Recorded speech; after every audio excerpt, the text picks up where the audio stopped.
Le mercato s'accélère, les rumeurs s'enflamment et les coulisses se dévoilent. Salut tout le monde et bienvenue dans cette nouvelle revue de presse. Coupe du monde des clubs, Dembélé très incertain, coup dur pour Ousmane, Dembélé et le PSG, l'ailier français touché à la cuisse gauche lors de la demi-finale de Ligue des Nations face à l'Espagne, a dû quitter le rassemblement des Bleus. Sa participation à la Coupe du monde des clubs est fortement compromise. Le joueur, qui sort d'une saison exceptionnelle et a été désigné meilleur joueur de la Ligue des Champions, ne pourra pas disputer la phase de groupe du tournoi mondial organisé par la FIFA aux États-Unis. D'après le Parisien, il ne devrait pas être de retour avant juillet, ce qui signifie qu'il manquera les 3 rencontres de groupe prévues contre l'Atlético Madrid 15 juin, Botafogo et les Seattle Sounders 23 juin. Pour Luis Enrique, qui comptait sur Dembélé comme élément clé pour cette compétition, c'est un véritable coup dur. En France, sa sélection dans le 11 de départ de Deschamps avait déjà provoqué une vague de critiques, surtout après les festivités intenses du PSG suivant leur sacre en Ligue des Champions. Le club parisien ne prévoit pas de recruter pour le remplacer,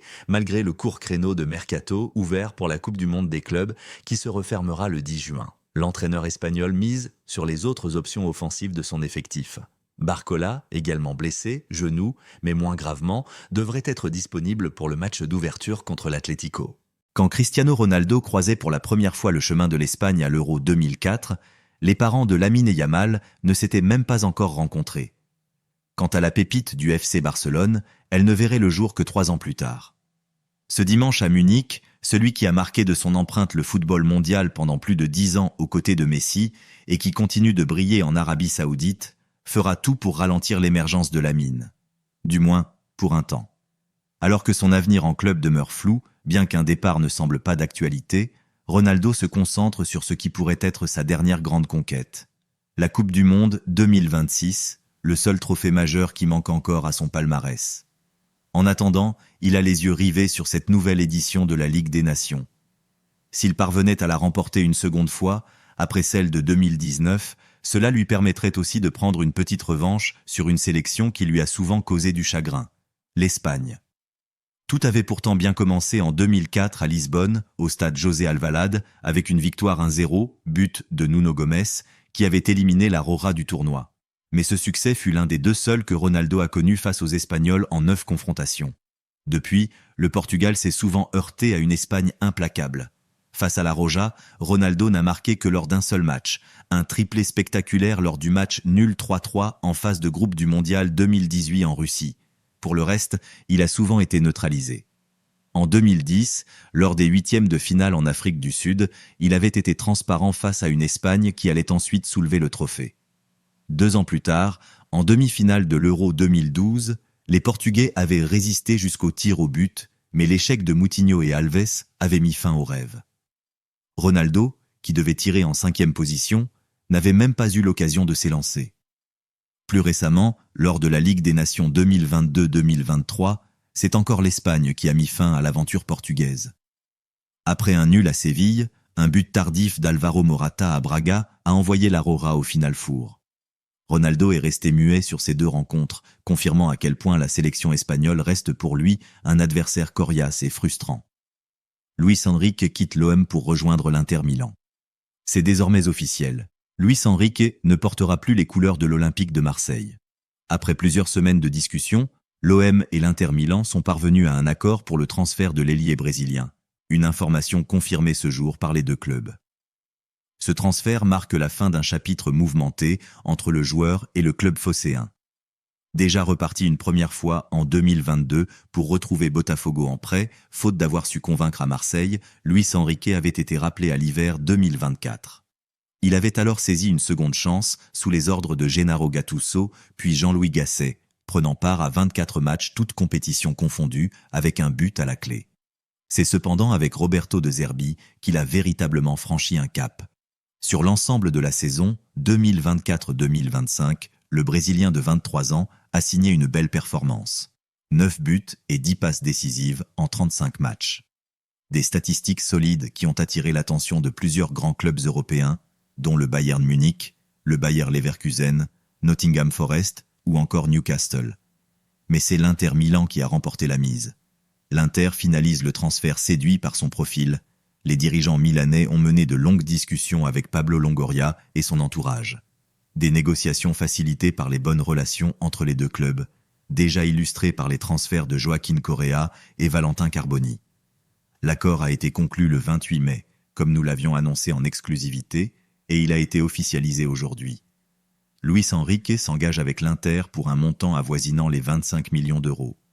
Il rejoint ainsi les rangs nerazzurri pour une nouvelle aventure en Série A, laissant derrière lui un OM qui perd l'un de ses joueurs les plus prometteurs de la saison passée. Toni Kroos, de retour au Santiago Bernabéu. Un peu plus d'un an après avoir tiré sa révérence, Toni Kroos foulera de nouveau la pelouse du Santiago Bernabéu. Bien qu'il ait mis un terme à sa carrière, l'international allemand va rechausser les crampons pour une occasion bien particulière, le match des légendes du Real Madrid.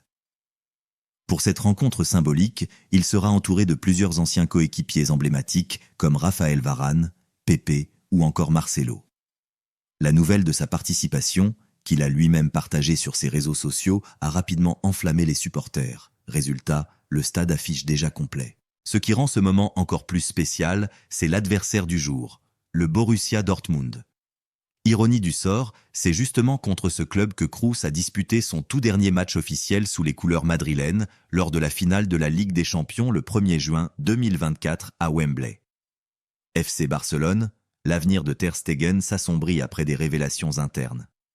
Depuis son retour de blessure, Marc-André Ter Stegen peine à retrouver sa place dans les cages du FC Barcelone.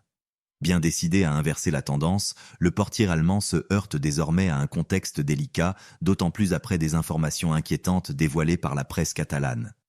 La situation du gardien divise en Catalogne. Cette saison, de nombreux supporters ont milité pour que Wojciech Szczęsny, revenu de sa retraite pour assurer l'intérim, reste une année de plus. Et il faut dire que le vétéran polonais, malgré quelques prestations en demi-teinte vers la fin, a globalement répondu présent à 35 ans. Malgré tout, en fin de saison, Hansi Flick a tenté de relancer Ter Stegen en lui offrant 2 titularisations face à Valladolid et Villarreal. Il a également été titularisé avec l'Allemagne cette semaine contre le Portugal. Une rencontre où, malgré la défaite 2-1, il a livré une performance de haut niveau. De quoi semer le doute? Pas vraiment. Le Barça mise sur Johan Garcia, pas sur Ter Stegen. En interne, le club semble déjà tourner la page. Depuis plusieurs semaines, l'arrivée de Johan Garcia, le gardien de l'Espagnol, est présenté comme une priorité. Un recrutement qui laisse peu de place à l'incertitude concernant le futur de Ter Stegen. Selon Sport, les relations entre le gardien allemand et la direction sportive se sont détériorées. Juste avant la demi-finale retour de Ligue des Champions contre l'Inter Milan, son agent aurait contacté la direction pour indiquer que son client était apte à rejouer. Une demande qui n'a pas été prise en compte, le staff a préféré maintenir Szczęsny dans les buts, estimant que Ter Stegen manquait de rythme.